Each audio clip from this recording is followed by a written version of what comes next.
start about 5:30 in the morning. I'll go down to the farm, we get the cows in for milking, we then milk the cows.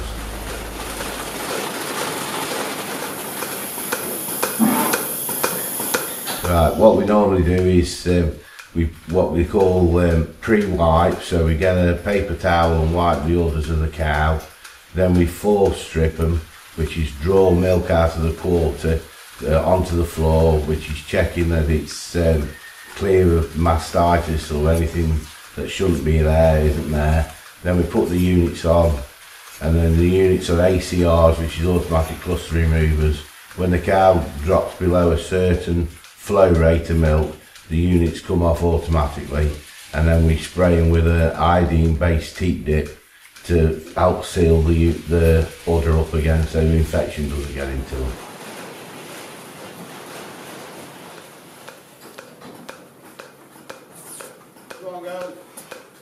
The history of the farm goes back to 1901, when my great-grandfather acquired it as leasehold in 1901. My grandfather took it over in 1930, and then my father, Vic, took it over in approximately 1966. In 1994, they managed to buy the farm by selling some building ground in the village, and John, my brother, took it over in 2008. Ran it with my father prior to that, but took it over in 2008 on my father's death. Whenever I look the other way, get focused on something, I turn around and there's another shed. And when I first met Larry, it's Jonathan, I call him Larry. When I first met Larry, he was like, oh, we'll never ever milk more than 100 cows. 100 cows is the maximum, because that's the best you can ever milk. And then it went to 150, and then it went to 200. And then we were like, oh, I could have some beef cows. And they sort of just trickled in, and the sheds got bigger, and the farm got bigger. And before I know it, I live on a ranch. Deepmoor Farm has changed considerably over the years. First of all, the milking dairy side of it. As a child, I remember it all being done in one shed and the milk taken off the farm on a lorry in churns. Today, it's done in an automated parlour, goes into a big milk tanker which is collected once a day. I think the future for Deepmoor Farm will probably diversify from dairy more into beef, as milk is becoming quite an issue these days.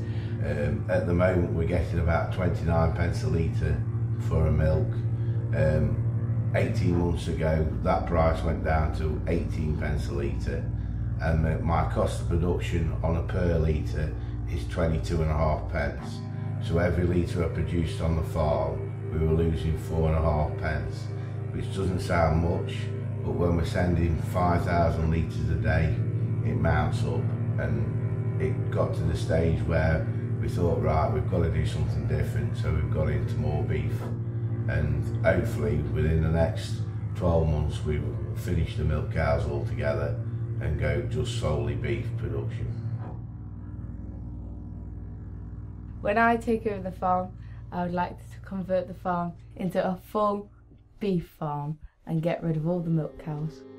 I would love to take over the farm, as it's been in the family for generations.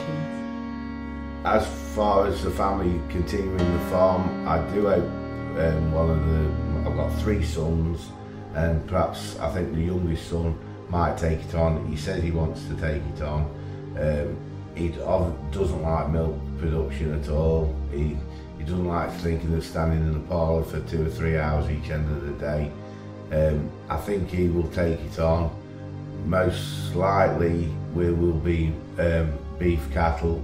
That's the whole intention of the farm, and hopefully it goes on well.